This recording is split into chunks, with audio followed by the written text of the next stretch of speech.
And I competitively swam for a few years when I was in about grade 6 and 7, and then like everything else, I kind of gave it up, and I started my journey back with swimming again in 2016 when I was challenged to do something. So 2016 I started in, and my thought was I was just going to do a triathlon, and that was it. So this is what began my journey.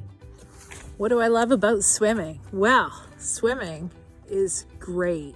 It basically lets me just kind of be at one with myself. My thoughts are my own. I can just swim. I can think about things. I don't have to think about things. It's a wonderful experience. It totally teaches mindfulness for sure. And I can swim for hours, and I just love it. So I get asked this question a lot, is how has my swimming changed? My swimming has completely changed since I discovered TriBalance, and took quite a few sessions with Teresa. I used to be just your average swimmer that would get in there, just do mindless laps, and really didn't concentrate on form.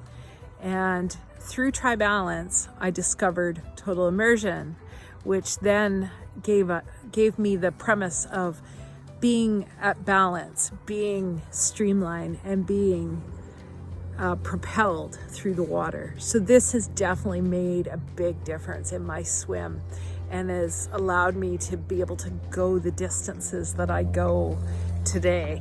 So the longest distance I've swam is an 18K. I originally started out a couple years ago training for a 12K.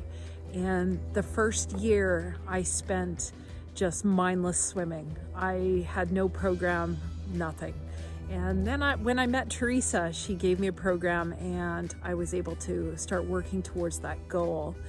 And last summer I did the swim across Christina Lake in British Columbia, and that was quite the experience, and I will never forget it. Will I do it again? Probably, yes. I often get asked whether I'm scared to swim in open water. There was a time where I was scared to swim in open water, and I had to take little baby steps to kind of build up to it. So this is my lake here that I train in most of the spring and summer. It's Sassamat Lake in Port Moody.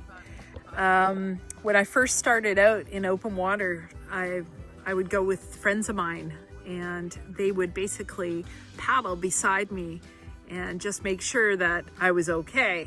And it took a lot to kind of get over that fear. My biggest fear is fish. And because I can't see the bottom of the lake, I don't fear the fish as much, but it's definitely, I do have moments where I do fear a bit of the open water. However, once I kind of get into my zone, I don't really think about it as much. I just kind of do, and it's all good. And you know, that fear kind of goes away after time. What event is next for me? Well, this year I'm taking a bit of a quiet year. I'm going to do a 7-kilometer in Peachland this year, and possibly a 9K back in Christina Lake in the end of August. Other than that, I've started my career in coaching with TriBalance, so I'm going to concentrate most of my efforts into that this year, and then next year we'll see what other things kind of transpire.